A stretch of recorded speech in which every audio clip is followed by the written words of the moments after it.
sobre os automóveis de bomba.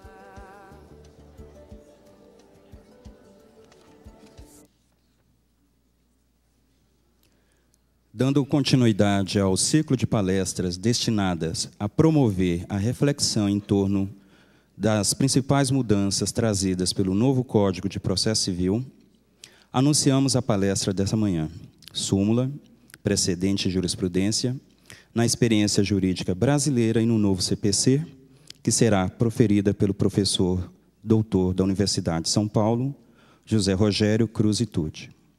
Para compor a mesa de honra da palestra desta manhã, convidamos a excelentíssima senhora ministra Maria Tereza Rocha de Assis Moura, do Superior Tribunal de Justiça.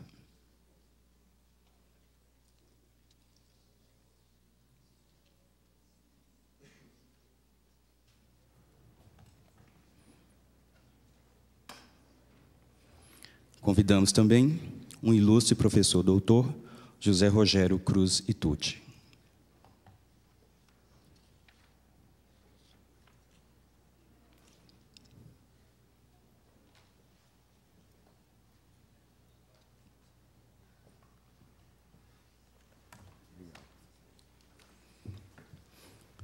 Com a palavra, a excelentíssima ministra Maria Tereza Rocha de Assis Moura, que fará a saudação inicial e apresentará o palestrante desta manhã.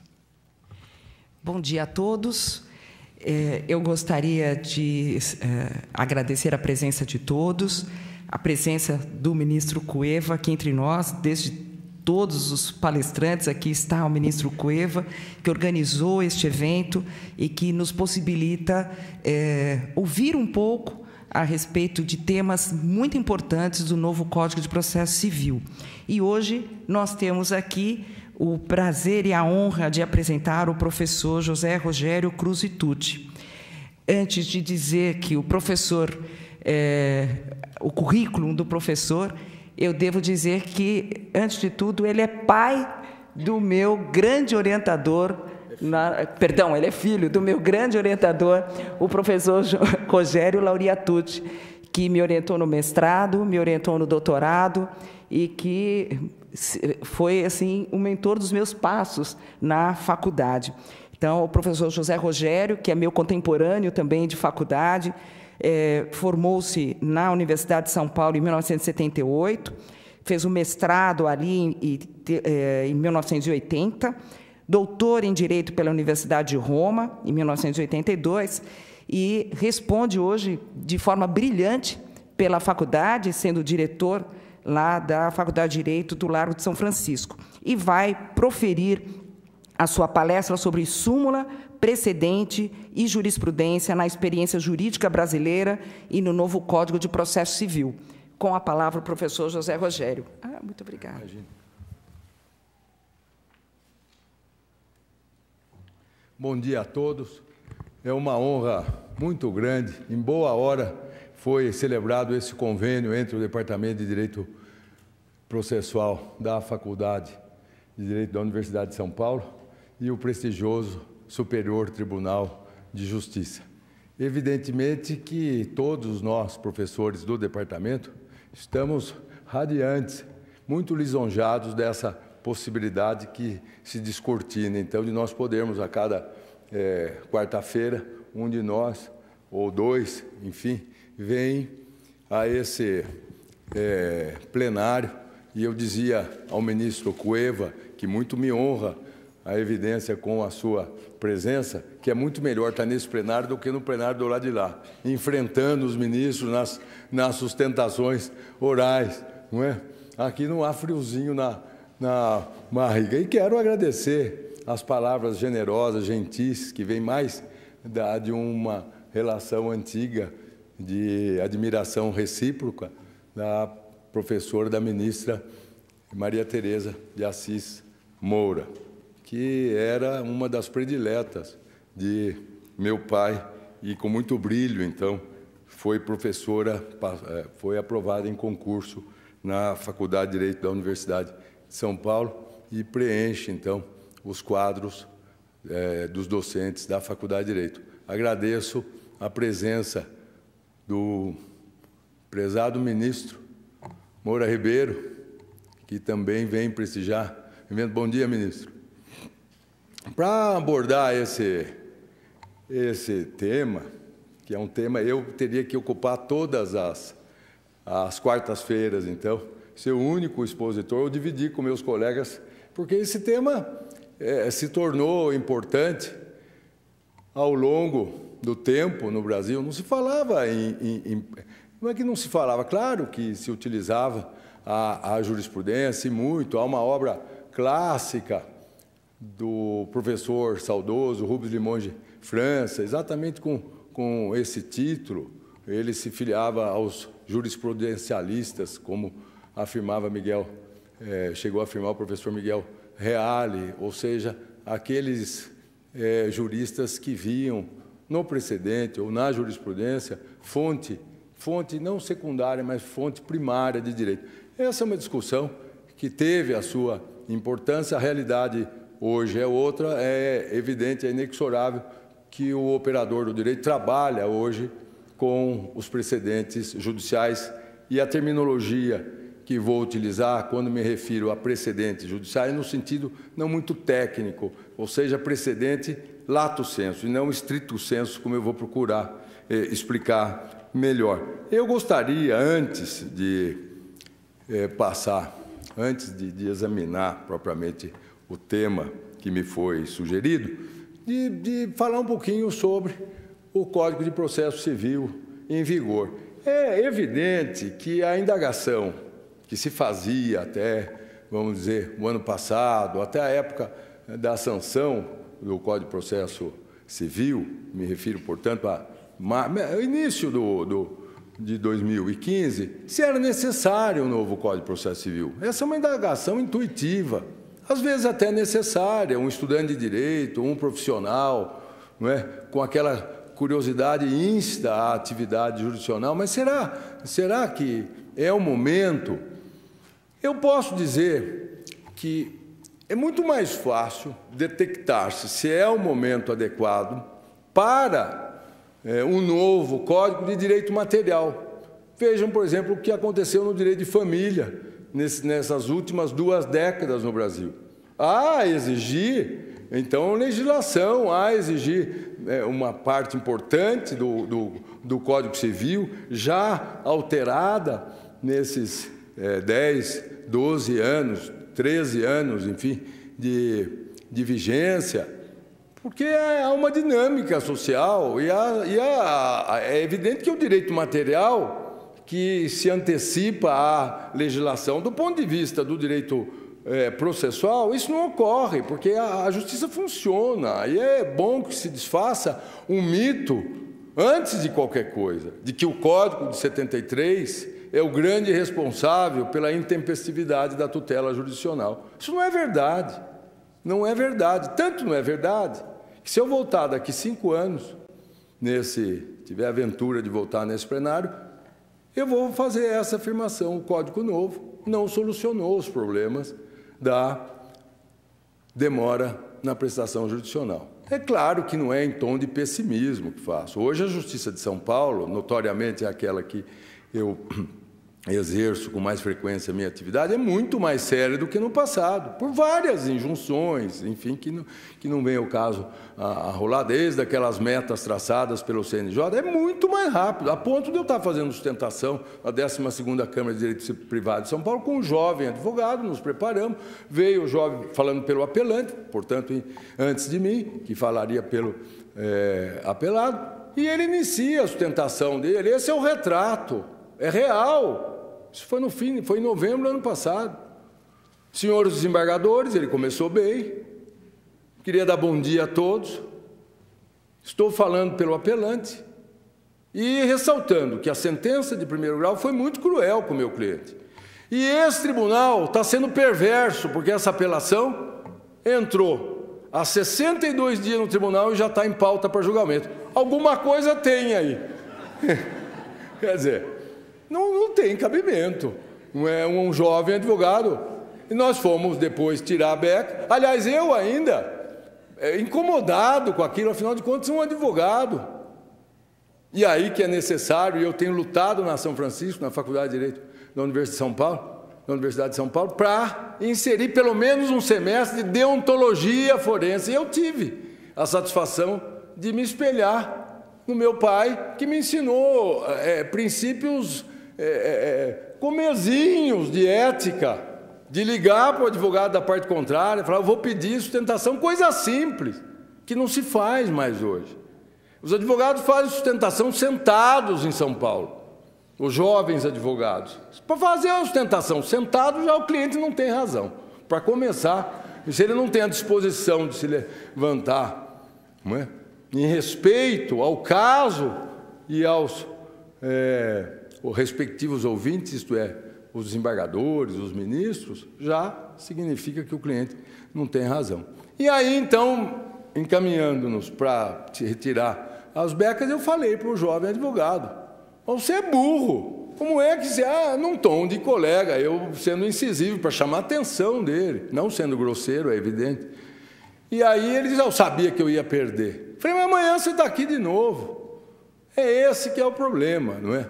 Esse que é o problema. Bom, mas enfim, tem havido uma melhora muito grande na prestação jurisdicional, pelo menos no meu estado, e acho que esse mais ou menos é o retrato do Brasil, uma conscientização, uma convergência de interesses. Tem mudado a face da justiça no Brasil. Agora, não será suficiente a boa vontade de todos. O princípio da cooperação, que com todas as letras vem agora nas normas fundamentais introdutórias do Código de Processo Civil, assim como desde 2002, no artigo 110 do Códice de Procedura Civile italiano, enfim, não basta. O que não é possível é o ponto que nós chegamos com a banalização da demanda judicial. Hoje nós lutamos, vamos a juízo, se judicializa tudo. Tudo. Não é possível. Não há tribunal no mundo, não há lei processual no mundo que possa dar vazão às questões que vão a juízo, por uma ineficiência das agências reguladoras. Isso é para terminar no balcão administrativo. Atraso de voo, dano moral por extravio de bagagem, prótese, se o plano dá direito à prótese ou não. Se ingressa em juízo já sabendo o resultado. O resultado muitas vezes não sabe o valor que será arbitrado na causa à guisa de dano moral. Então, qual é o papel do judiciário aí, do ponto de vista até axiológico? Quer dizer, executivos fiscais. Bom, enfim, sem ser, claro, pessimista, o Código não vai resolver, então, o problema da morosidade. E isso vem de um momento importante, quer dizer, tudo isso tem uma origem, inclusive o papel fundamental nesse contexto do Superior Tribunal de Justiça. É um marco, a Constituição de 1988, a Constituição Federal, que infundiu um espírito de cidadania em todos nós, em cada brasileiro. O brasileiro passou a sentir que tinha direitos com a legislação periférica, me refiro ao Código de Defesa do Consumidor, a renovação da Lei de Ação Civil Pública, a Lei de Proteção aos Aplicadores no Mercado de Capitais. Bom, enfim, não é? Há uma série de textos legais extravagantes, então, que reforçaram essa concepção que foi infundida em cada brasileiro de cidadania. O brasileiro passou a buscar os seus direitos, sem que o judiciário tivesse se preparado, tivesse, enfim, sido reestruturado para atender essa inexorável demanda. Bom, eu digo que o protagonista, que um dos protagonistas, se não o mais importante desse contexto, é o Superior Tribunal de Justiça, porque com o número de ações, com os assuntos, as controvérsias novas que foram sendo geradas, não é?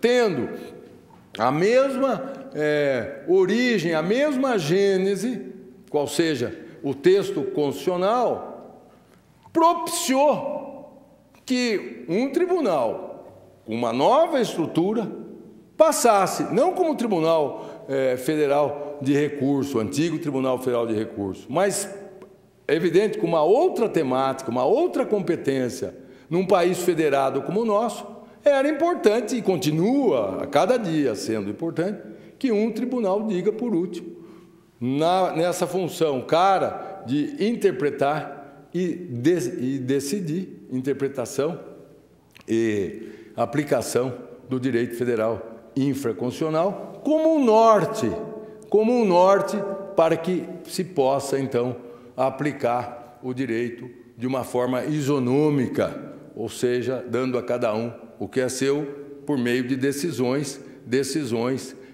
que sejam simétricas. Isso é uma tarefa difícil, porque muitas vezes nós vemos incongruência, vemos colidência de precedentes dentro do próprio Superior Tribunal de Justiça, fruto, claro, de uma demanda também que não se consegue, por maior que seja o esforço, manter esse grau de uniformização, enfim, de simetria. É aí que surge, então, é aí que nasce, ou aí que surge a relevância do precedente judicial. Ou seja, não como no modelo do common law, como nós vamos ver, mas a referência, o paradigma para que outros tribunais, enfim, os juízes possam aplicar o direito de uma forma uniforme. Esse é o papel fundamental que foi do Superior Tribunal de Justiça e que, de certo modo, foi valorizado muito, poderia ter sido melhor valorizado no novo Código de Processo Civil, que tem virtudes. Eu, por exemplo, acho que vai funcionar, porque essa é uma concepção que está se disseminando. Por exemplo, a ênfase que o novo Código dá aos meios suasórios de resolução das controvérsias. Há 12 artigos no novo Código de Processo Civil que falam em 12, enquanto que o Código revogado fala em 2 passagens apenas, em conciliação e mediação. Conciliação e mediação. Um outro dispositivo, esse sim vai diminuir o número de recursos, é aquele que regula a sucumbência recursal, 85, parágrafo 3º. Hoje, mudou também o paradigma. Sob a égide do Código de 73, se o advogado não interpusesse o recurso, o cliente cobraria dessa forma. Por que você não recorreu? Veja a responsabilidade do advogado, sobretudo com a teoria da perda da última chance. Quer dizer, nós ficamos refém do cliente.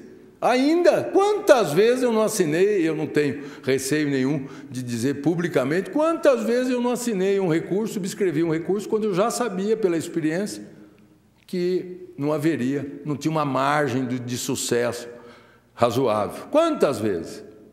Hoje, com a sucumbência recursal, o cliente não vem mais perguntar por que você não recorreu. É o contrário. Por que você recorreu?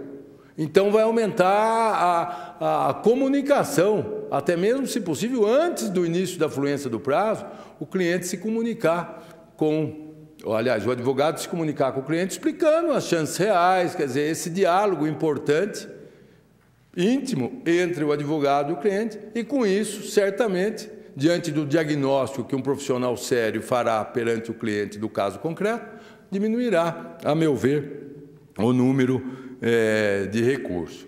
A rigor, como diz um grande processualista português, Miguel Teixeira de Souza, os problemas de uma nova legislação surgem a partir da sua vigência, não antes da sua vigência. Agora que nós vamos ver, então, como é que essas questões, aos poucos, têm que ser enfrentadas e decididas. A exemplo do que ocorreu no plenário do Supremo Tribunal Federal na quinta-feira última, por ocasião de um julgamento de um agravo regimental contra a decisão monocrática que indeferira o processamento de um mandado de segurança. Vejam, só depois da lei em vigor, então, que esses problemas têm que ser fatiados e enfrentados e resolvidos na praxe.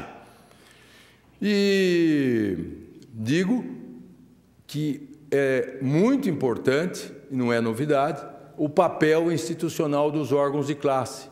dos centros de estudo, seja da OAB, da magistratura, do Ministério Público, especialmente da magistratura, como nós estamos vendo aqui, não é? Muitos serventuários da Justiça especializados que vêm, então, buscar, trocar ideias, dialogar sobre, potencialmente, onde é que estão esses problemas. Eu tive muita sorte, ao longo da minha vida profissional, de ter tido 3 preceptores. Vocês vão entender por que eu vou falar do terceiro deles, que tem ligação me ocorreu agora a ligação com o que venho a dizer sobre esse papel institucional dos órgãos de classe para o aprimoramento, sobretudo sempre, constante, mas sobretudo diante de um novo texto legal, dinâmico, em particular, como é o Código de Processo Civil. O primeiro preceptor meu, que eu tive a honra de ter sido aluno, foi Moacir Lobo da Costa, no meu curso de pós-graduação. Era um homem irascível, de pouquíssimos amigos, pouquíssimos amigos. Na missa de 7º dia dele, eu e o professor Luiz Carlos Azevedo, saudoso, que fora desembargador pelo 5º dos advogados no Tribunal de Justiça de São Paulo, fomos à missa, éramos muito ligados ao professor Moacir Lobo da Costa, e o padre não foi. Uma vez ele quis fazer um congresso, o professor Luiz Carlos Azevedo brincava, ele quis fazer um congresso de história do processo e sobrou vaga e o congresso ia ser realizado, acabou não sendo, dentro de um Carmanguia, né? Mas isso nós falávamos, porque nós podíamos falar, porque tínhamos o professor Moacir Lobo da Costa em altíssima conta. E ele que procurou mostrar aos seus discípulos a importância do exame do texto legal novo. É igual o outro. Não é igual, porque ele está dentro de uma outra estrutura, dentro de um outro contexto. É o que acontece hoje com a litigância de má-fé, dentro do novo contexto do Código. É uma outra visão, porque tem que sopesar a boa-fé, já tinha, é claro, mas agora está expresso na lei. Então é um outro contexto. A cooperação, que muitas vezes fala, mas que cooperação? A cooperação é importante, a cooperação entre os advogados e o juiz é muito importante, entre o Ministério Público e o juiz, para assuntos, muitas vezes, para questões mínimas, até para designar uma audiência. O juiz, então, conversa com os advogados para ver uma data profícua para todos, para não ter que adiar depois. Então, é importante. O segundo preceptor foi o professor Giovanni Pugliese. Eu nunca pensei que, numa estatura de 1,60 m, que foi meu professor na Itália, e é um ídolo, um ícone, foi talvez o maior jurista italiano do século XX, da segunda metade do século XX, da primeira metade, Scialoia, e da segunda metade, Giovanni Pugliese. Eu tive também, no início, até que ele me aceitou com um pouco de desdém, porque, brasileiro e tal, ele orientava pessoas lá da Europa, naquela época, da Europa Oriental, mas, enfim, europeus. E me tornei grande amigo do Pugliese. Ele me ensinou a ler os clássicos no original, sobretudo Calamandrei. Eu acabei sendo um admirador enorme de Calamandrei. Escrevi um livro sobre a biografia, um livrinho sobre a biografia de Calamandrei. E o Pugliese é que me deu rumo, então, para o desejo de estudar o direito processual com maior seriedade. E em terceiro lugar, e aqui que toca, eu peço desculpas de ter feito essa revelação pessoal, o tempo também nosso, de certo modo, exíguo, o terceiro foi Salvo de Figueiredo Teixeira, que foi o grande mentor da escola judicial no Brasil, a escola para juízes no Brasil, que hoje, por sugestão, salvo engano, da ministra, é isso mesmo, da Eliana Calmon, a escola judicial chama-se Salvo de Figueiredo Teixeira. E eu me tornei amigo, joguei futebol com o ministro Salvo pouquíssimas vezes, 2 vezes em congresso e tal. Era o time dele, era o Galo. Então era, na ficção nossa lá no futebol, meia dúzia de cada um, tudo perna de pau, enfim, mas era o Galo contra o mundo, porque no congresso punha um argentino, um uruguaio, lá um professor do outro lado, então era o Atlético contra o mundo, ele adorava e tal.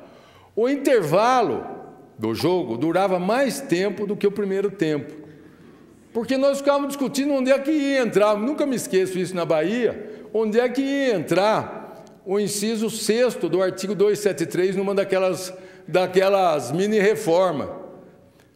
E aí nós tínhamos que perguntar, ele tinha que perguntar, que era amigo inseparável, ao ministro Atos Guzmão Carneiro. Então ele saía com o score, não do jogo, mas dos jogadores, para levar para o Atos, onde é que foi uma briga, e no fim ficou no lugar que eu era contra, e ele também ficou entre. No Código de Justiça já está ultrapassado, porque hoje está no lugar certo, está lá, né, no julgamento de mérito mesmo. Ficou o parágrafo 6º do 273, entre as decisões que não têm estabilidade, que não se estabilizam e tal. Bom, enfim, era uma discussão gostosíssima, e o ministro Salvo tinha essa consciência. Nunca vi uma pessoa que tivesse tanta consciência do dever de aprimoramento do juiz para então poder exercer a judicatura. Me deixa muito emocionado me lembrar desta época, uma época importante que nós tínhamos o ministro Salvo entre nós. O artigo 928 do Código de Processo, 927, me desculpe, do novo Código de Processo Civil, usa equivocadamente o vocábulo, o verbo, de uma forma imperativa, o verbo observar de uma forma, observarão. Os juízes e os tribunais deverão zelar pela sua jurisprudência e observarão nas suas decisões, né? O 926 que fala que tem que observarão, que zelarão pela sua jurisprudência e tal, e o 927, que é esse que eu estou me referindo, fala os juízes e tribunais observarão. E aqui o legislador perdeu uma ótima oportunidade para realmente valorizar o precedente judicial, mas de uma forma conceitual adequada. Não, aí esse artigo 927 traz um desserviço, sobretudo por juiz de primeiro grau. Por quê? Porque dá a entender que toda e qualquer decisão judicial, e por isso conspira contra as decisões, ao meu ver, dos tribunais superiores, tem eficácia vinculante. Observarão. Vê uma discussão no departamento lá, no departamento de processo, enorme. 5 reuniões das nossas mesas de processo civil para discutir esse observarão. O que está atrás, qual foi o real desejo. Mas aqui o legislador, ao meu ver, foi infeliz. Eu me permito uma breve digressão histórica para ressaltar e para nós chegarmos até a atualidade, por isso que brevíssima, como o precedente judicial, lato sensu, falando, sempre foi importante. Desde os tempos primitivos, em que já se tem uma estrutura do processo civil, e me refiro ao direito clássico romano, o exemplo do imperador era o precedente judicial. Ou seja, os tribunais, os juízes tinham que seguir. Não estava escrito em nenhum lugar. Há 3 passos no digesto que falam, então, da importância dos exempla, tem 2 vezes no plural e 1 vez no singular, e do exemplum do imperador. O recurso de apelação foi estruturado nessa época clássica, não como direito do jurisdicionado, e nem o precedente era um direito do jurisdicionado, mas era uma prerrogativa do monarca. Eu falo, por último, a vocês que hierarquicamente estão submissos a mim, têm que falar aquilo que eu disse. A apelação surge num regime imperial em que, não do ponto de vista, fazendo uma abordagem do ponto de vista ideológico apenas, mas do ponto de vista político. O monarca queria saber se a vontade dele, por isso que tem aquela passagem importante no digesto, depois nas instituições de Justiniano, Code, Placuit Princeps, Legis Habit Vigore. Aquilo que agrada ao rei tem força de lei. Quer dizer, é a estrutura imperial típica do Império Romano. Com o tempo, e depois da época, os siglos mudos del derecho, quer dizer, daqueles séculos que não houve produção jurídica, renascem os reinos que vão surgindo na Europa continental. O direito romano não chega na Inglaterra, né? mas vão sendo disseminados, vão recepcionando aquele direito culto, o direito da glosa, o direito comentado pelos glosadores, respectivamente pelos glosadores e pelos comentadores, e aí na Península Ibérica passam a falar nas façanhas do rei, que eram os acontecimentos importantes, e nas façanhas dos tribunais. Façanha vem, então, com essa mesma expressão, como se fosse o precedente, as façanhas, que depois, ali em Portugal, vizinho, passa a ter uma influência, já no século XVI, com as ordenações manuelinas, recebendo o nome de assentos, os assentos da Casa de Suplicação. Quer dizer, a vocação do nosso direito, depois do direito luso-brasileiro, é uma vocação de respeitar esses assentos com eficácia vinculante, porque eles eram inscritos no famoso livro verde da Casa de Suplicação.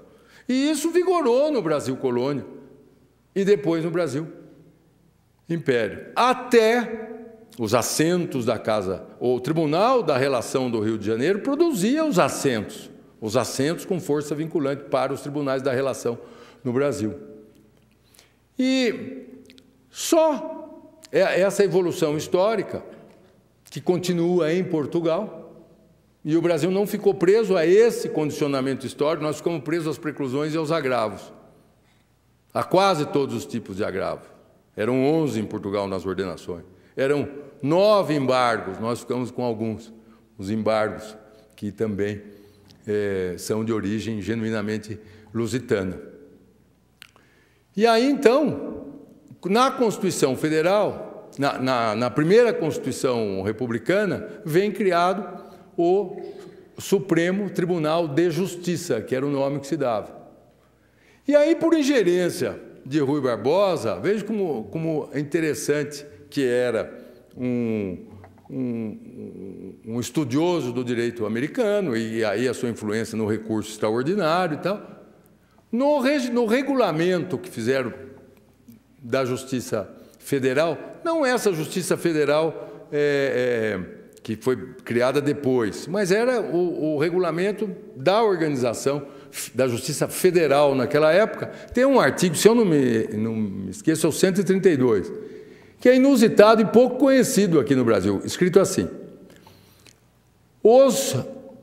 quando houver lacuna na lei e na jurisprudência do Supremo Tribunal de Justiça, a Corte deverá valer-se dos precedentes da Suprema Corte dos Estados Unidos da América.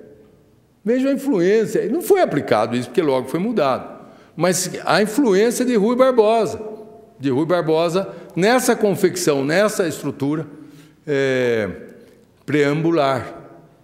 E depois, em Portugal, voltando a Portugal, continua essa orientação da eficácia vinculante, já por força do artigo 2º do Código Civil português, que com todas as letras e as decisões lá é o Superior Tribunal de Justiça,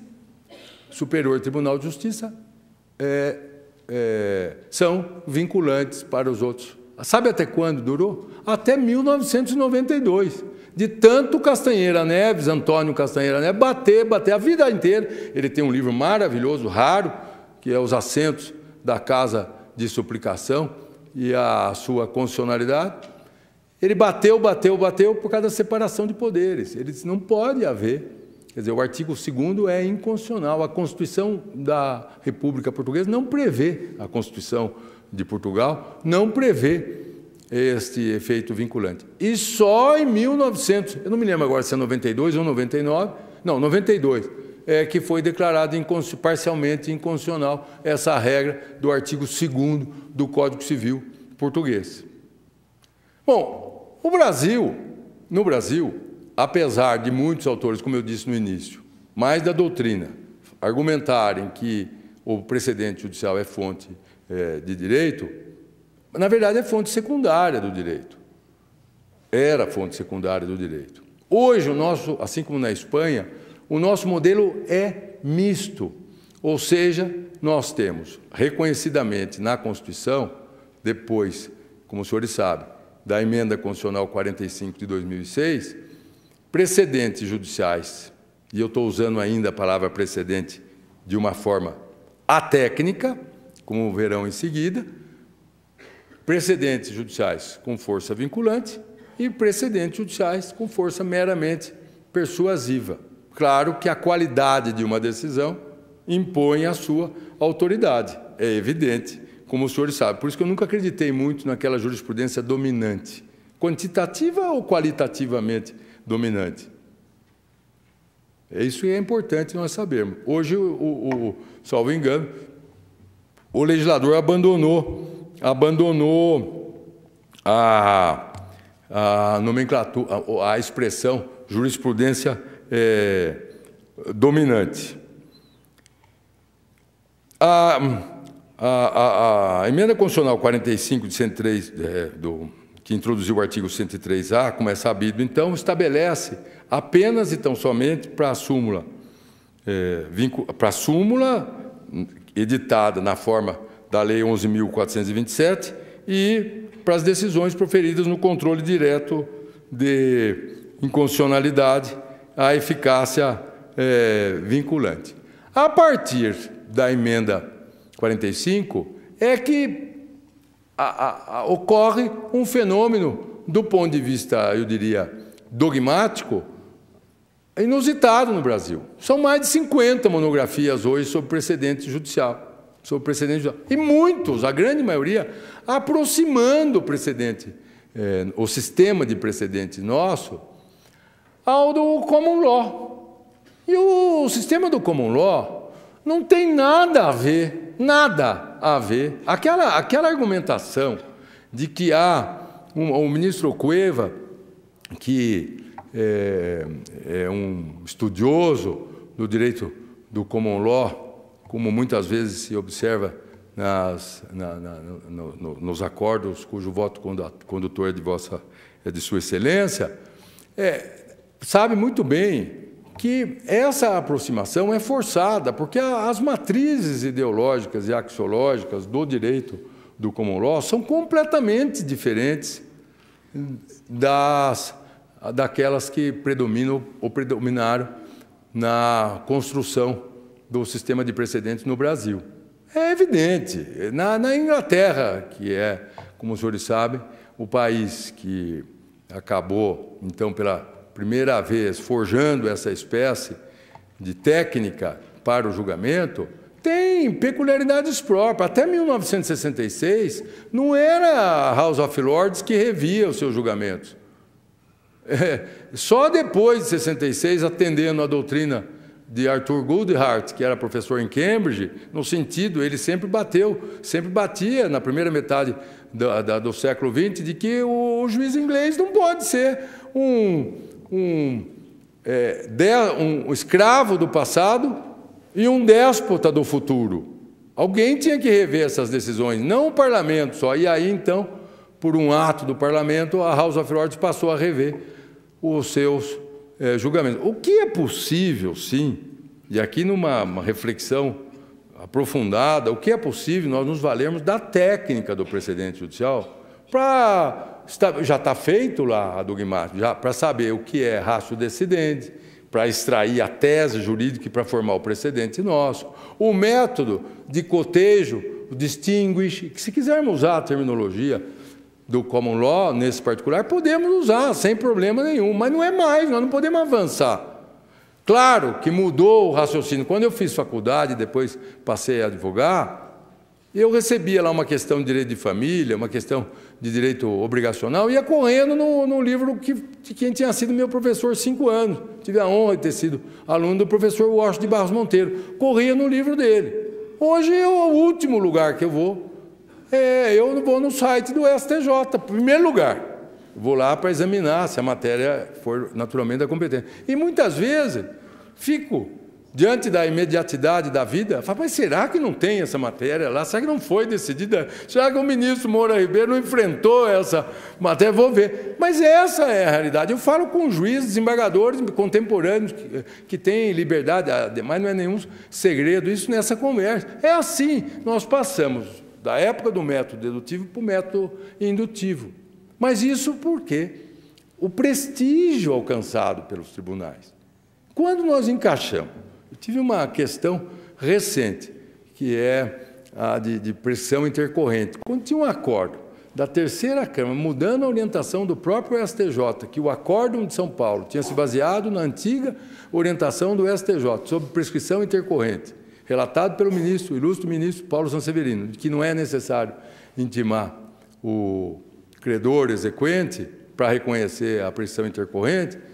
O recurso especial meu foi recebido lá, sim, quer dizer, porque era exatamente o que o advogado precisava, um acordo. Por isso que, vou dizer em seguida, já uma linha depois de conclusão, que não é necessário 10 acordos. Vou tomar a liberdade de explicar qual é a forma que se trabalha com os precedentes judiciais. Porque hoje você põe lá o recorde, quando vem 10 acordos, não serve para nada isso, tanto na argumentação das partes, quanto na decisão judicial. Não há necessidade. Por isso que a qualidade é importante. Às vezes, um único precedente basta para aquele desiderato, basta para convencer, ou, enfim, para que o argumento tenha sustentação.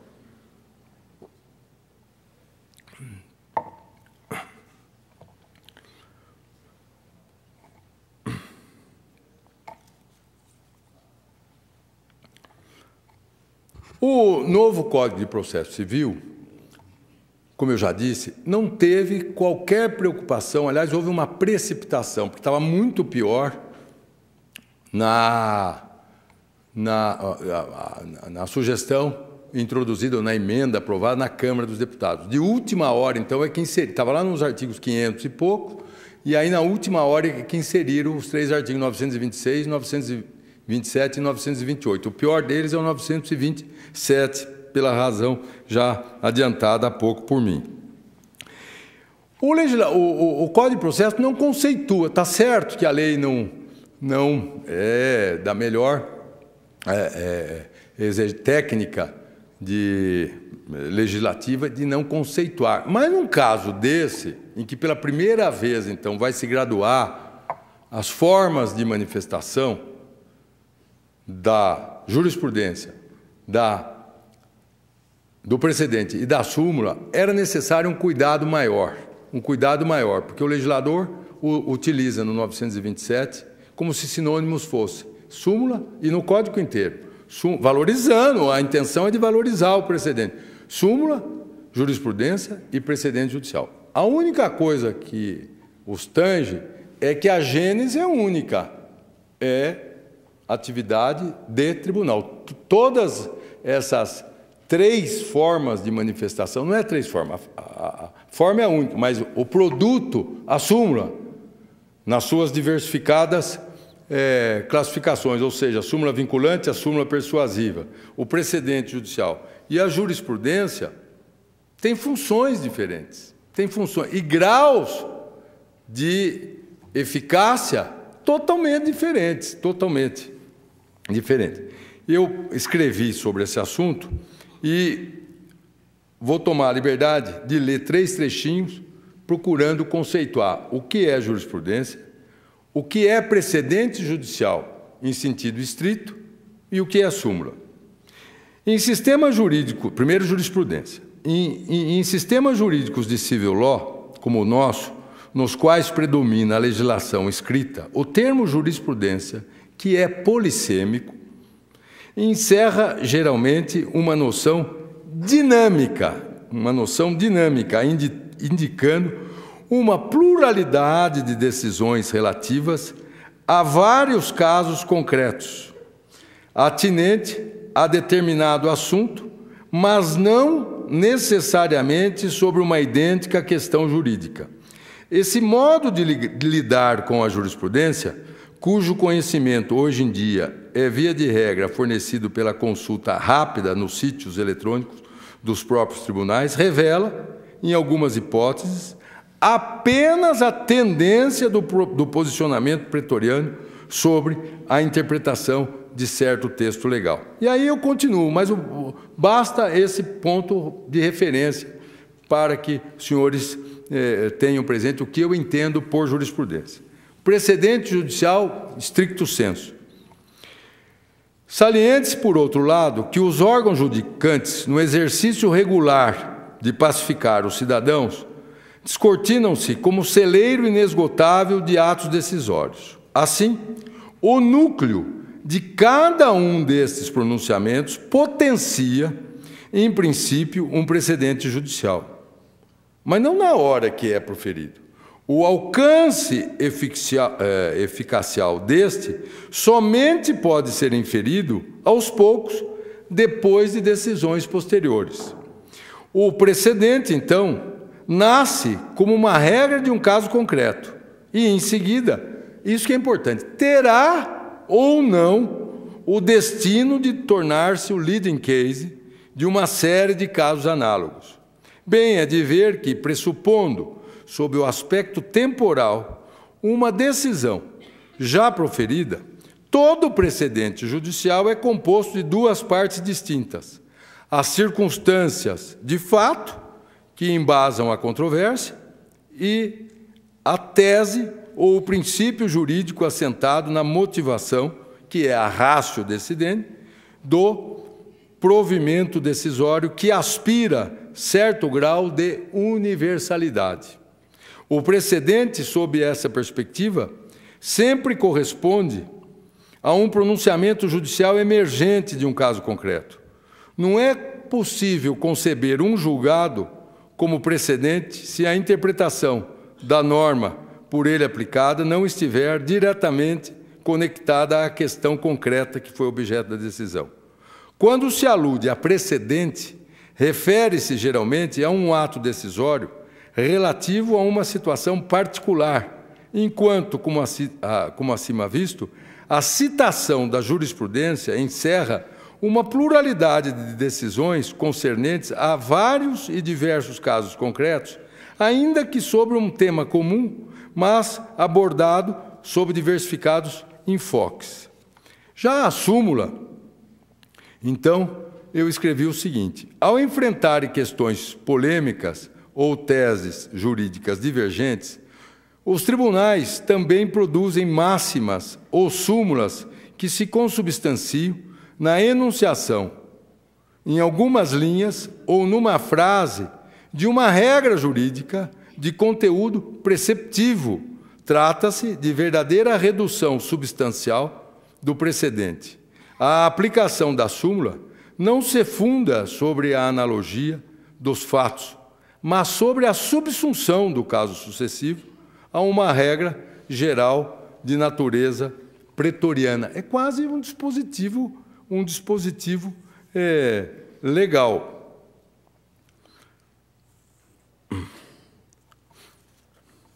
Eu ainda tenho a ressaltar, sob esse enfoque, consequentemente, a tipologia de eficácia das decisões dos tribunais na atual experiência jurídica brasileira. Então, é fácil aí concluir, cotejando, então, o nosso sistema infraconstitucional com o artigo 103A da Constituição Federal. Em primeiro lugar, numa pirâmide, não é? Aqui uma pirâmide não da lei, da hierarquia da lei, mas da hierarquia dos precedentes, lato sensu considerados. Então, tem, em primeiro lugar, a súmula com eficácia vinculante, não é? E as decisões do controle concentrado de constitucionalidade. Em segundo, as súmulas e precedentes com relativa eficácia vinculante, que é o que os franceses chamam de force de facto, né?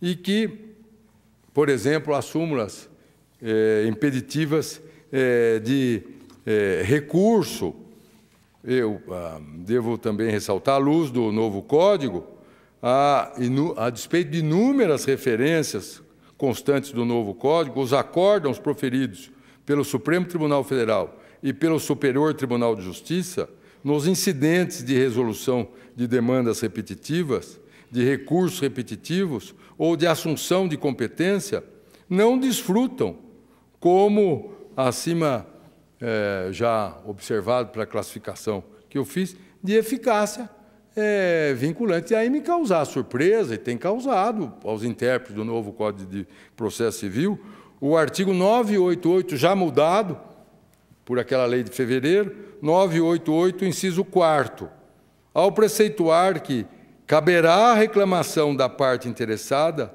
ou do Ministério Público para garantir a observância de acórdão proferido em julgamento de incidente de resolução de demandas repetitivas ou de incidente de assunção de competência.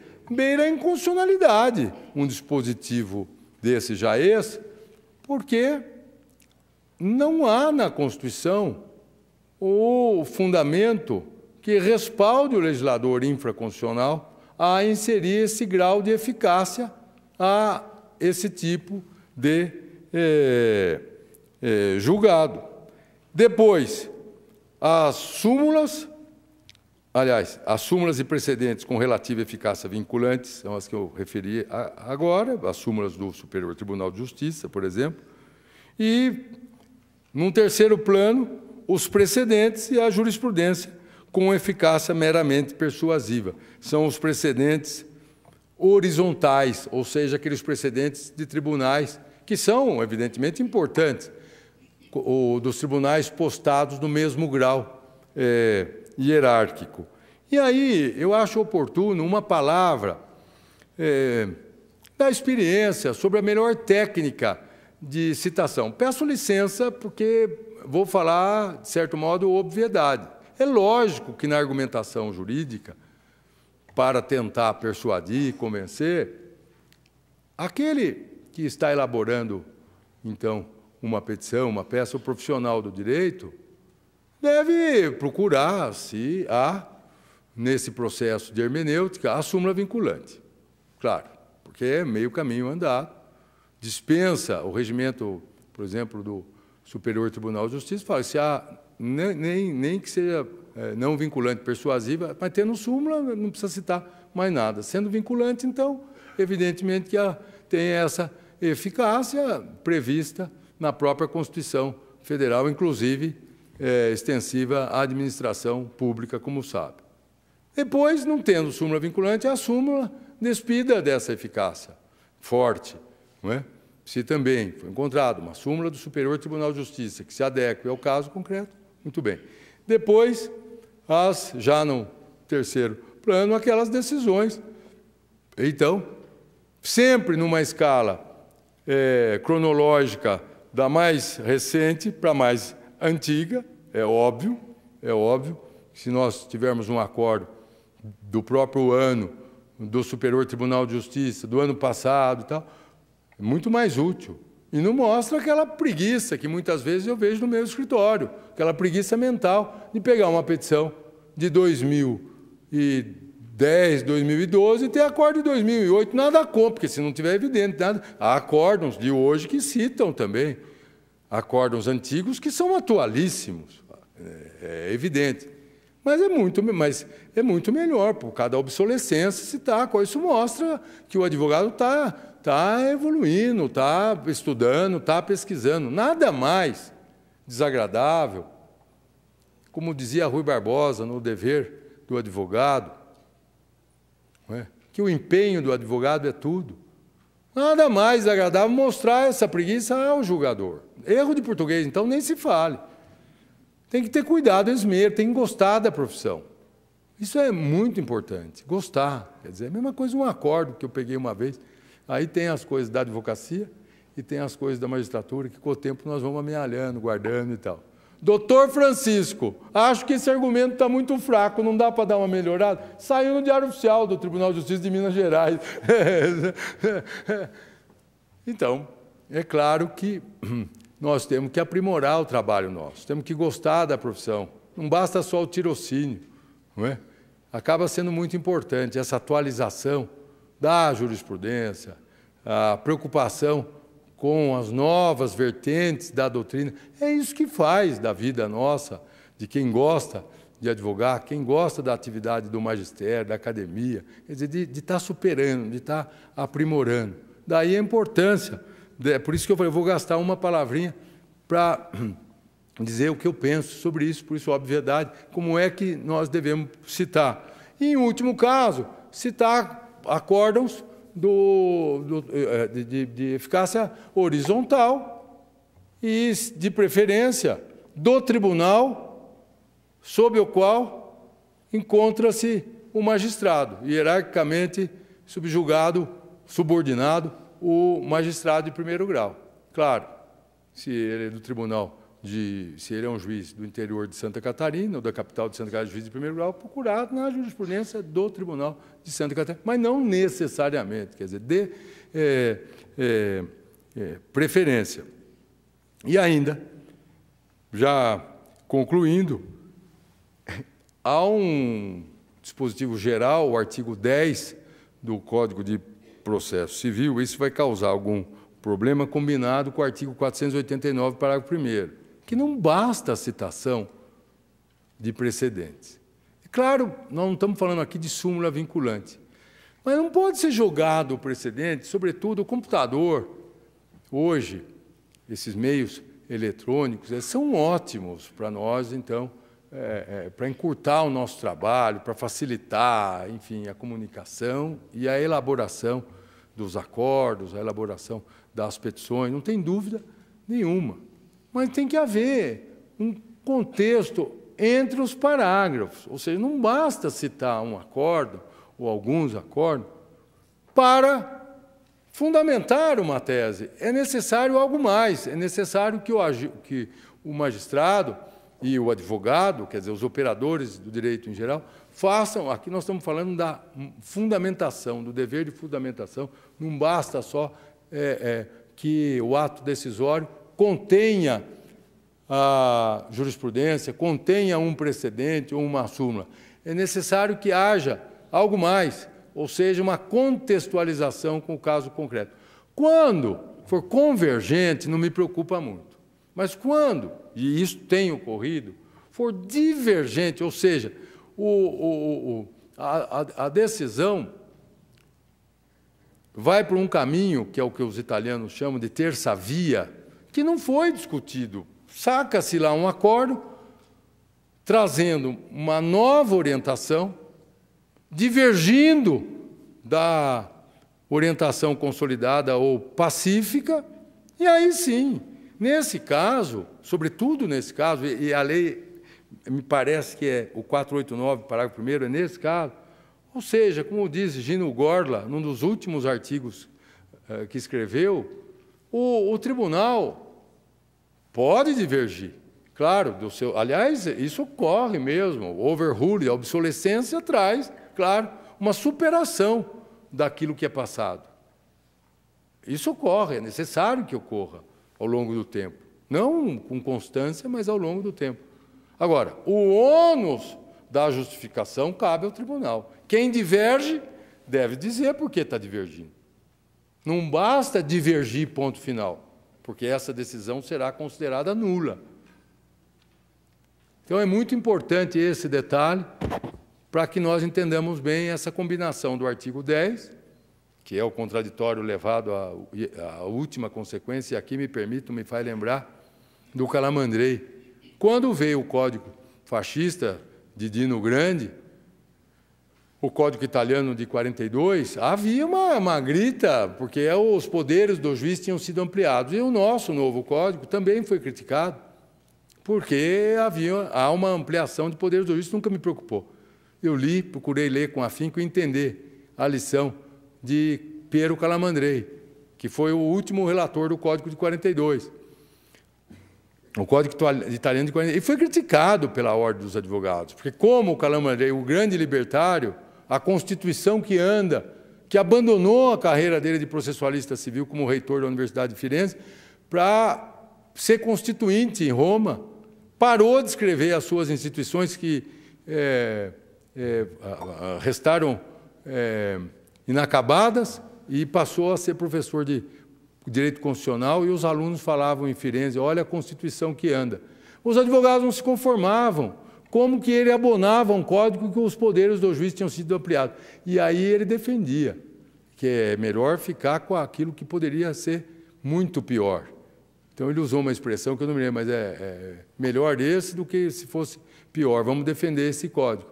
E para argumentar a amplitude dos poderes do juiz, ele dizia: o juiz age dentro da legalidade. O contraditório das partes controla qualquer abuso do juiz. É o que acontece hoje. Para mim, nunca fala, mas o juiz hoje tem poderes instrutórios. Dentro do contraditório, do controle das partes, dentro da Constituição, ele não pode julgar mais, senão a sentença é nula, por vício de ultrapetição, de citrapetição.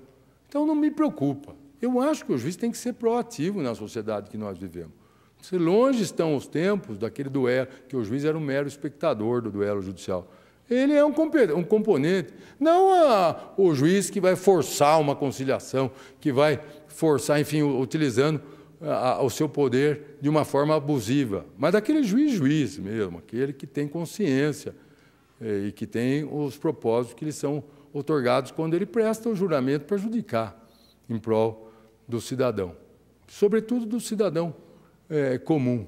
Sempre tive isso também presente, quer dizer, a grande importância que os órgãos, e falo agora do advogado, os órgãos de classe têm que dar para o advogado desprotegido. Sem proselitismo, o advogado que é o herói do cotidiano, aquele que não precisa do órgão de classe. Porque os advogados que têm um certo prestígio na atividade não precisam do órgão de classe.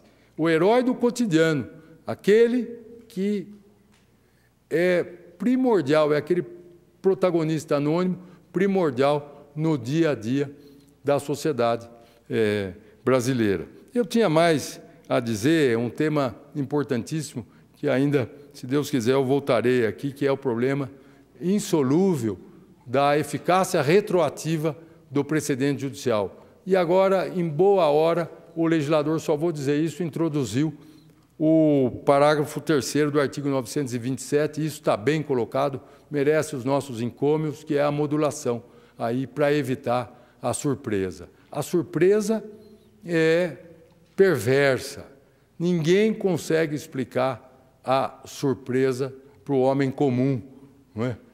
Quando a decisão judicial vem por essa terceira via, tão combatida pela dogmática italiana de época contemporânea. Eu quero agradecer muitíssimo, não só o convite, mas o prazer, a satisfação de poder estar essa manhã com todos os senhores, agradecer especialmente à ministra Maria Tereza, os ministros Cueva e Moura Ribeiro. Podem estar certos que a presença de Vossa Excelência é muito importante para mim. Muito obrigado pela atenção dos senhores.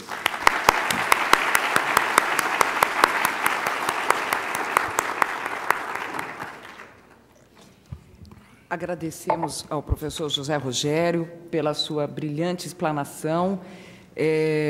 Tenho certeza que muito contribuirá para os nossos trabalhos aqui no Superior Tribunal de Justiça, que se fala um tribunal de precedentes, ou pelo menos, que cabe a interpretação da lei infraconstitucional como última instância.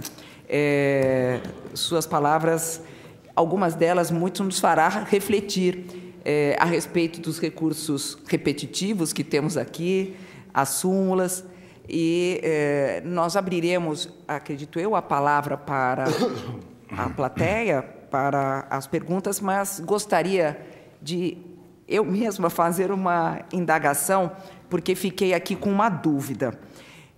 Na sua pirâmide da eficácia, é colocada, então, em primeiro lugar, a súmula com efeito vinculante, a súmula de precedente com vinculação de eficácia relativa, né? E depois os precedentes simples e a jurisprudência. Nós temos aqui, como uma das, com a emenda 45, que foi citado, o recurso especial chamado recurso repetitivo. Na sua pirâmide, ele não entra com nenhuma Não entra Não. com isso é uma construção que ao arrepio da Constituição Federal. Quer dizer, eu estou procurando. Eu li muito Castanheira Neves. Eu talvez tenha sido influenciado por ele. Quer dizer, quem dita isso num regime federativo como o nosso, claro que eu gostaria que fosse tudo, eu pessoalmente como advogado, que fosse tudo vinculante. Mas eu tenho restrições. Por exemplo, não dá para entender. Eu escrevi sobre o limite subjetivo da coisa julgada. Quem não está no processo, isso é por um outro ângulo, o ministro Maria Tereza. Quem não está no processo não pode sofrer eficácia de outro. Então eu tenho, é antipático dizer isso, mas é com a maior convicção. Quer dizer, eu entendo que é inconstitucional a decisão no recurso repetitivo, porque eu não formei, eu não participei do contraditório que acaba estendendo a eficácia no meu recurso. Eu tinha um outro argumento para levar lá, eu tinha isso, tinha aquilo e tal. Quer dizer, é a mesma coisa o sócio da empresa.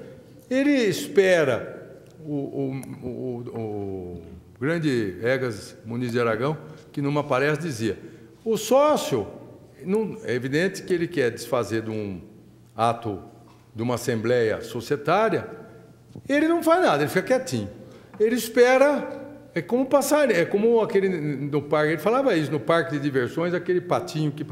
Um joga pedra, não acerta, o outro pode entrar com a mesma ação, o outro pode entrar com a mesma ação. Até o dia que um acerta. A hora que o dia que um acertar, derruba o ato. E aí, por uma questão, o ato não pode persistir, a Assembleia não pode persistir para uns e não para outros. Então, aí não é o problema propriamente de eficácia extensiva, como queria Barbosa Moreira, de eficácia dos limites subjetivos da coisa julgada. É a própria coisa julgada aí, porque derruba o ato, é incongruente, quer dizer, não o ato torna-se incompatível, a subsistência do ato incompatível. Então, aquela coisa, não é nem a questão de extensão, quer dizer, o ato deixa de existir do mundo jurídico. Então, é essa a questão, que aí não tem inconstitucionalidade nenhuma. Tanto é que o sócio que queria que o ato subsistisse, ele tem, até na Alemanha, por exemplo, 1 ano o prazo de prescrição para entrar com uma ação declaratória, por exemplo, contra uma outra ação daquela decisão, se for de mérito, uma rescisória, se for o caso, desde que haja motivo e tal. É um tema muito interessante. Eu sou radicalmente contra essa questão é pior do que a súmula vinculante. A súmula vinculante, você tem um processo legal em que admite, enfim, bom, aí também no repetitivo também admite amicus curiae e tal, mas pode ser revogada. A lei é muito sábia, a lei 11.417, né, de 2006, que regulamenta a súmula vinculante. E a emenda 45, que eu falei 2006, mas era anterior, né? A emenda 2003, depois que veio a lei 11.417. É um tema muito discutido, mas eu, respondendo objetivamente a sua questão, entendo que não é vinculante e tangencia também, para mim, a inconstitucionalidade. Então, eu vou fazer a complementação da pergunta. Nós temos o hábito, aqui no Superior Tribunal de Justiça, de, depois do julgamento do recurso repetitivo, isso ser levado à Comissão de Jurisprudência para editar uma súmula. Aí sim, sim. Mas veja, a súmula não é vinculante. Então, mas tudo bem, não, é assim mesmo que nasce a súmula, mas a súmula não é vinculante. Como é que pode, então, o pai da súmula, que é o ato decisório no repetitivo, ter vinculante, se a súmula não é vinculante? É um paradoxo. Mas seria um paradoxo, mas no seu raciocínio valeria pelo menos como uma súmula sem efeito vinculante, né? Mas já é uma súmula. Não, então, mas a súmula, elas têm... Não, eu coloco também o repetitivo. Seria relativo. Em primeiro lugar, a súmula vinculante e as decisões proferidas no controle direto de inconstitucionalidade. Então, lá, a ideia é minha, está lá no 103A da Constituição. Ponto. No segundo patamar, as súmulas persuasivas do Supremo, do Superior Tribunal de Justiça, do TST, enfim, e os acórdãos nos repetitivos, na assunção de competência e tal. Mas força de facto, quer dizer, aqui é o binding, de binding fact, quer dizer, a força de fato aí. E depois, num terceiro degrau, numa hierarquia, numa escala hierárquica, terceiro, os precedentes judiciais, quer dizer, aqueles que potenciam amanhã ou depois galgarem um patamar maior, e como leading case, até num processo repetitivo e tudo mais, e os precedentes horizontais, enfim. Era assim que eu...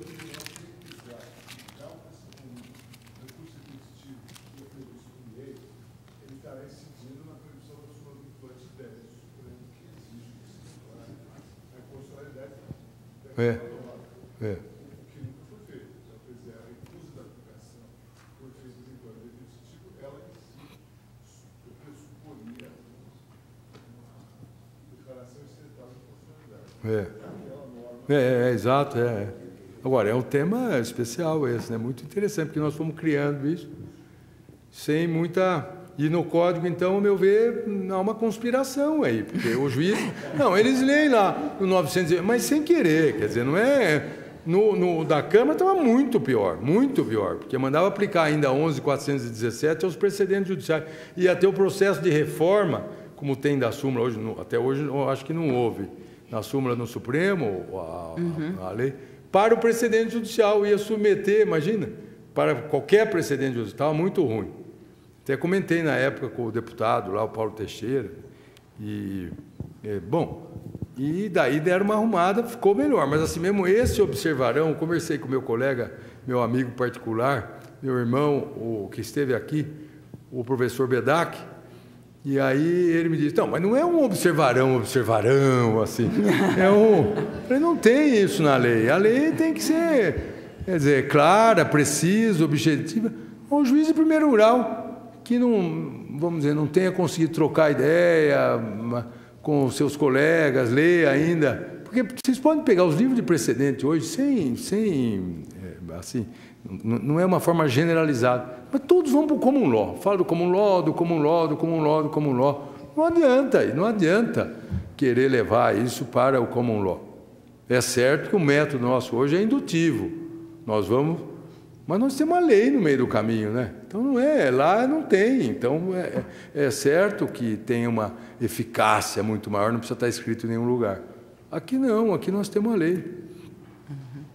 Agora, aqui é um tema rico, bonito, que vai haver ainda. Vai ver os jovens aí, tem aquele Zanetti lá que é do Ministério Público, lá teve comigo, assim como o ministro João Otávio, a semana passada, lá em Belo Horizonte. Esse menino acabou de escrever um livro sobre precedente. O Marinoni está escrevendo a ética e o precedente, acabou de escrever ética e precedente. Tem um livro muito bom, daquele mineiro, que eu acho que é um dos melhores, Tomás Bustamante, vale a pena ver, é um livro já meio antigo. Eu conheci, ele estava com uma bolsa lá na Faculdade de Direito, no Departamento de Filosofia, agora me encontrei com ele em Belo Horizonte. Tem daquela Patrícia também, tem muitos, mas o da Patrícia, que o ministro Fux é que me recomendou, tinha acabado de sair, eu acho que ele foi da banca, lá no Rio de Janeiro. Isso é precedente só. São livros muito bons, mas o perigo aí é de enveredar para o common law. Nada contra o common law, pelo contrário. Mas as matrizes são diferentes. Esse é o 927, é que eu ia falar. O grande problema que deixava muito a desejar, até, ministro, sendo sincero, com a jurisprudência defensiva, era essa falta de regulamentação, de modulação, que depois veio melhorando, e agora é bom. Quer dizer, o 927 apliquei. Eu conheço um caso só do passado, que era uma medida cautelar do ministro César For Rocha. Até escrevi na época sobre isso.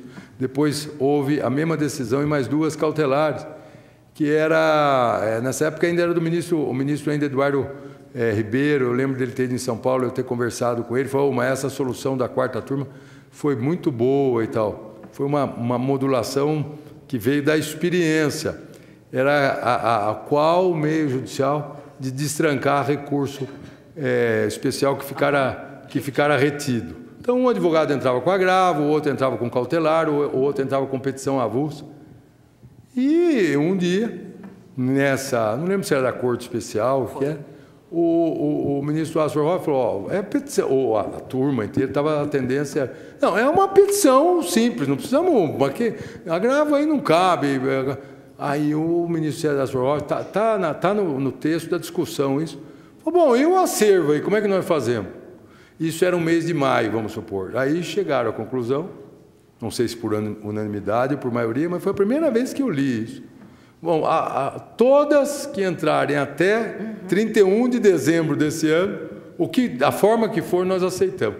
A partir de 1º de janeiro para frente, é só uma por petição avulsa, nós não vamos conhecer de cautelar, de agravo e tal. Eu achei muito interessante, como eu fiz um comentário, acho que saiu na Tribuna do Direito, muito depois até me pediram emprestado, porque uma advogada, eu falei, mas a senhora está antes do 31 ou depois? Eu estou antes, eu falei, então usa esse caso e tal. Mas como faz parte do dia a dia do advogado, que trabalha no contencioso civil, é impressionante. Esse artigo 1891, que o senhor ficou vencido na sessão, nossa, o que em São Paulo se esperava, inclusive a minha mulher, que é advogada de família, estava esperando, eu acho que é o 1821, né? Bom, eu não advogo nada, mas foi assim, foi o advogado da parte contrária, né? Todos esperando, é tudo amigo, quer dizer, todos conhecidos, e nós ficamos esperando, como o ministro Moura Ribeiro, e depois tinha também, eu acho que, não me lembro, mas do ministro Cueva, pouco antes, eu sei que foi, depois estava esperando o João Otávio. Isso para o país, quer dizer, nós ficamos em temas assim, de grande repercussão, não é? É interessantíssimo essa... não é porque eu estou aqui, é claro, onde é público e notório, o STJ, quer dizer, é verdade. Hoje, muitas coisas, ninguém sabe de bate-pronto e tal, fala, o cliente saiu, me manda uma consulta, às vezes um parecer e tal, eu vou direto no site para ver como é que julga, como é. Agora mesmo eu estava contando para o ministro Moura que terminei o Comentários ao Código de Processo Civil, numa coleção de 18 autores. Terminei agora que estava no prazo já, e não tinha prazo em dobro, ali tinha que entregar para a editora mesmo, nem dia útil. E trabalhei sábado e domingo aí. Isso é uma das coisas que não deviam ter mudado, a meu ver, no Código. Eu sou contra, veementemente contra. Fui representante de órgão de classe e tudo. Isso é uma novidade que vai trabalhar contra o advogado. Esse negócio de sábado e domingo não trabalha. Eu trabalho sábado e domingo, depois fico 2 sem trabalhar. Quando a pessoa gosta da profissão, ela se organiza. Por que tem magistrado que dá mais voto do que outros? Porque são mais difíceis os casos? Não, porque ele é mais organizado. É uma questão de organização. Eu tenho um colega que foi meu veterano, muito meu amigo, ele dá voto à mão ainda hoje. Quer dizer, não é, ele é o mais atrasado. Claro que é o mais atrasado. Está lá com problema. Nosso conhecido lá em São Paulo. Não dá, quer dizer, não tem cabimento. Escrever voto em benefício de gratuidade. Eles falam, não, mas não tem cabimento isso. Quer dizer. Enfim. Bom, as perguntas abertas, as perguntas. O microfone, por favor.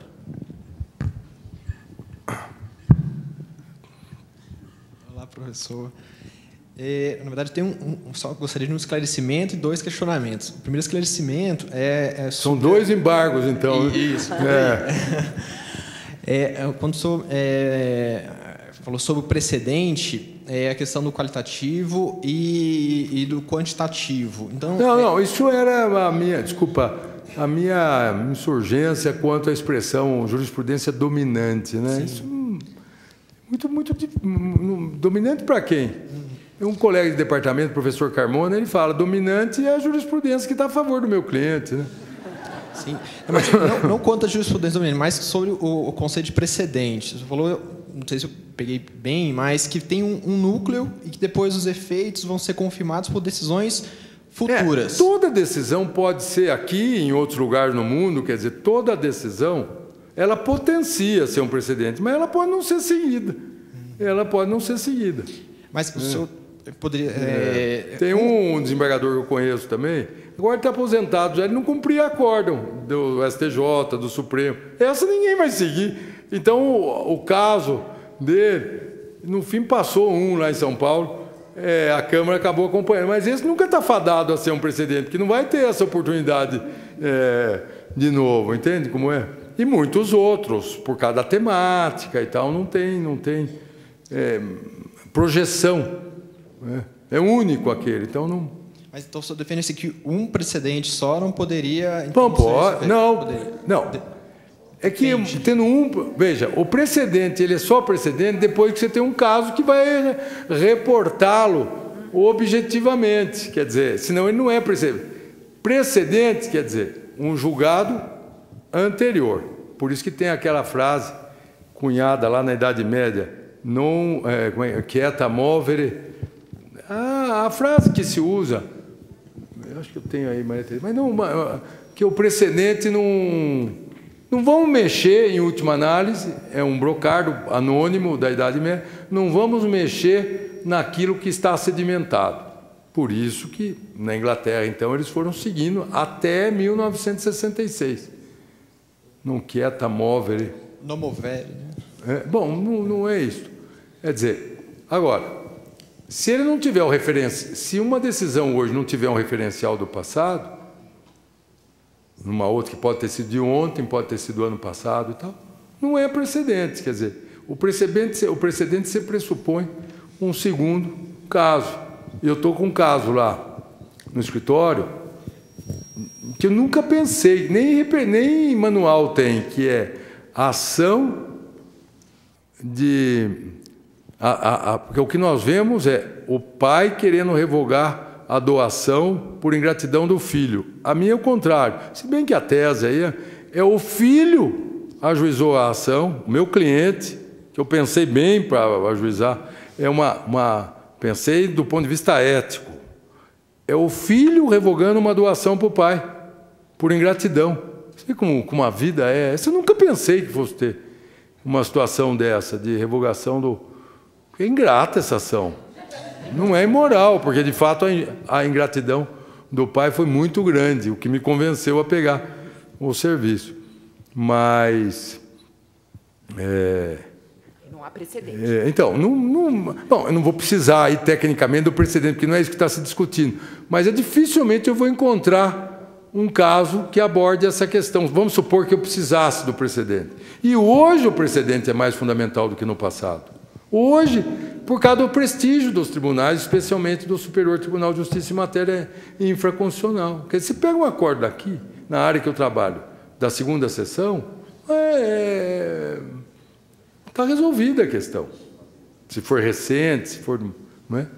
Por isso que eu disse que paralisa muitas vezes. O precedente acaba... Esse era um caso que foi o primeiro, foi o leading case, que foi a sessão que julgou esse caso. Então, ele servirá, agora já tem mais, servirá esse primeiro da sessão e mais alguns da turma, da segunda e da terceira, de precedentes judiciais. Aí não é a jurisprudência que está, porque já consolidou a tese. Quando vem um acordo lá, e você tem da outra turma, diferente e tal, isso é a jurisprudência, isso não é precedente judicial, tecnicamente falando, é a jurisprudência que está em ebulição. No momento em que você extrai daquele núcleo, da decisão, e aquilo se consolida, aquilo é precedente judicial.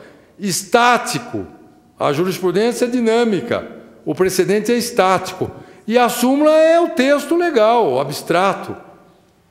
Então você tem um grau, por isso que eles são diferentes e cumprem papéis diferentes, embora da mesma gênese, com a mesma gênese. O questionamento é quanto... acho que stare decisis non movere, né? Isso, stare decisis... Mas o questionamento, agora talvez vai até contra o que o senhor falou agora, é a questão da súmula. Quando o senhor explicou o conceito de súmula, a questão da subsunção, que parece mais com uma lei, um dispositivo legal. É um texto legal. Por isso que a súmula, você nunca vai tirar de dispositivo nenhum. Uhum. Não é nunca, porque tem gente que fala, não, ou do dispositivo, ou como numa outra perspectiva, fala, não, mas eu já pré-questionei desde a petição inicial, né? Quer dizer, tem vamos dizer, argumentação que muitas vezes o advogado, que não tem tanta experiência... Parece, e assim, já tem doutrinadores defendendo, que agora o 927, você já falou a posição do 927, os juízes e tribunais devem procurar os fundamentos determinantes daquelas decisões. Então, pegando pela súmula, não seria a súmula que vincularia ou que observaria, né? E sim os fundamentos dos precedentes que ensejaram a súmula. Com isso, eu vejo o seguinte, que é desnecessário a súmula. Eu posso falar o contrário. O repetitivo é o pai da súmula, e não o contrário. O repetitivo que tem os fundamentos determinantes, o repetitivo que teve a participação de amicus curiae, audiência pública, que teve a formação mais elaborada, tá certo, que teve para fazer o cotejo, né? Para fazer o cotejo. Então, a súmula ficaria somente para aqueles casos em que não é caso repetitivo. Então, o repetitivo tem mais essa força até pelos efeitos dele, juízo de prejudicialidade, retratação, sobrestamento. Muito boa ponderação, então, isso mesmo. Quanto a esse ponto, é um questionamento. E o outro, a questão da legitimidade, ou talvez da inconstitucionalidade do recurso repetitivo, que o senhor mencionou. Talvez, se a gente ajustasse ali para ampliar a participação de terceiros com os legitimados da ação civil pública, da ação coletiva. Então, talvez a gente vá corrigindo isso. Porque eu vejo o recurso repetitivo como o principal meio para o STJ virar o artigo 103 da Constituição. Foi o que tentaram fazer em Portugal também. Então, são esses dois meus questionamentos. Para fechar o sistema. Mais alguém? Ali.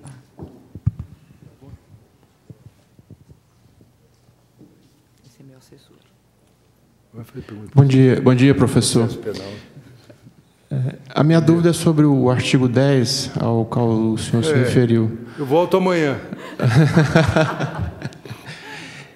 Como operacionalizar isso nos colegiados, já que no juiz de primeiro grau parece mais fácil, né? É um juiz com as partes ali. Vai baixar em diligência aí, né? Fica uma coisa... Bom... Muitas vezes, também, pela técnica do julgamento de um recurso especial, dificilmente você vai introduzir um fundamento novo. Mas pode acontecer. Pode acontecer. E, a rigor, não poderia... Vamos pensar numa coisa simples. Uma matéria, depois que o especial foi admitido, que tem aqui o efeito translativo.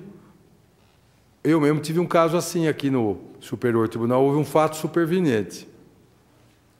E o ministro abriu vista para outra parte se manifestar, diante da alegação que eu fiz. Então, é para não pegá-la de surpresa, embora o fato superveniente também fosse de conhecimento, dela. Mas isso eu sabia, não o ministro, porque eu estava trazendo uma coisa julgada de outro processo da Justiça Federal que exterminava, fulminava a indenização que estava sendo discutida aqui e que eu tinha perdido no Tribunal de Justiça de São Paulo. O trânsito julgado lá, a meu favor, exterminava aqui. Então, abre-se vista para a parte contrária. É assim que eu vejo, quer dizer, é uma terceira via, que, como os italianos falam, não é nem aquilo que foi defendido pelo autor durante todo o processado e nem aquilo que foi defendido pelo réu. Então, diante de uma circunstância que não precisa ser a antiga aplicação do 462, agora eu acho que é o 489, se eu não me engano. Vai ser difícil esse negócio de mudar número. Devia ser o mesmo número, você não acha? É o mesmo número. Uma vez, logo depois da monitória, eu tinha escrito um livrinho sobre a monitória e eu estava numa palestra assim, mas o senhor não criticou aqui, como é que o legislador pôs essas letras aqui? 1102A, 1102B, um homem bravo. Eu falei, um colega bravo, eu falei, não pode mudar o texto legal. O senhor imagine, o artigo 20, que o senhor sabe que é honorários, aí ele já ficou assim, esperto já. Amanhã o senhor acorda é o 22, daí o senhor não vai saber mais cobrar honorário. Por isso que as letras são usadas em todos os códigos, para exatamente modificar, não alterar a numeração. Bom, agora vai para nós, por exemplo, todos sabem que o 485 é a rescisória, e assim vai por diante, o 535, o Zimbá, e assim por diante. Agora vamos ter que aprender de novo. Vem aprender de novo, Então, nesse caso, não estou só me referindo ao fato superveniente, porque esse seria o mais óbvio. Mas mesmo assim, uma prescrição que a ministra Maria Tereza, estudando os autos, ela percebe que tem lá um caso de prescrição. E aí? Como é que faz? Ela não pode julgar, quer dizer, ela não pode, quem sou eu? Eu estou dizendo. Eu gostaria de ouvir a resposta. Não, por força do artigo 10, então, ela vai ter que abrir vista, ela vai ter que revelar, né, a técnica é essa, ela revela, olha, aqui.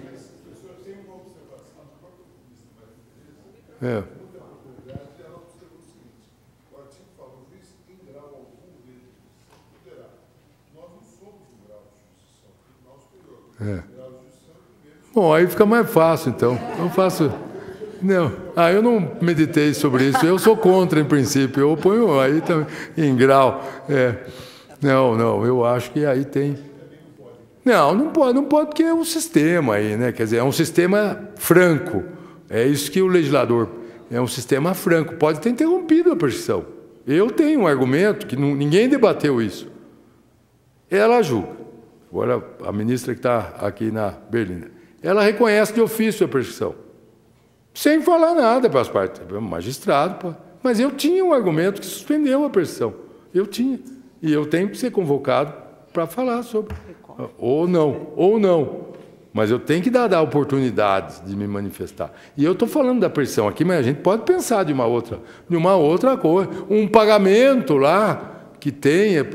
E, de repente, não tem eficácia para a parte que está cobrando, que aquilo é questão de solidariedade. Então, tem que abrir vista. Bom, eu acho muito. Até o juiz... Eu não estou... Também nunca vi isso. Nunca vi.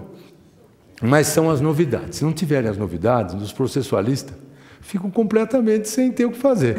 Então, eles mudaram. Isso, tem uma copiosa literatura no artigo 102, no artigo 101, eu falei 110, mas eu acho que é o 101, parágrafo 2º do Código de Processo Civil italiano, com todas as letras. É o que eles chamam lá. Tem 30 artigos nesses anos sobre la terza via. La terza via. Dovuto processo legale, la terza via. Contraditório, la terza via. Não sei o que, a terza via. Cooperazione, julgamento de mérito e decisione de terza via. Tem. Eu conversava com o professor Dinamarca com isso. Como lá na Itália, isso também proliferou muito. Quer dizer, deu uma nova perspectiva no processo. Porque é a ideia de colaboração. Você insere as partes, eu não vou dizer ao lado do magistrado, mas é num conjunto cooperativo, processo cooperativo. Eu não acredito muito disso, que a parte vai cooperar com a outra, mas porque não tem. Leio um artigo de um absurdo isso, a parte. Imagina se tem isso, a parte colaborar com a outra. Não tem sentido. Às vezes as partes, o advogado tem que segurar ali antes da audiência e tal, sem noção aí, como dizem os outros, os jovens. Mas que tem com os advogados, com o magistrado, tem. Mas, como o senhor colocou bem, em primeiro grau, nos órgãos colegiados, mas o máximo é de abrir vista. Eu acho, é de abrir vista para a parte se manifestar. Agora...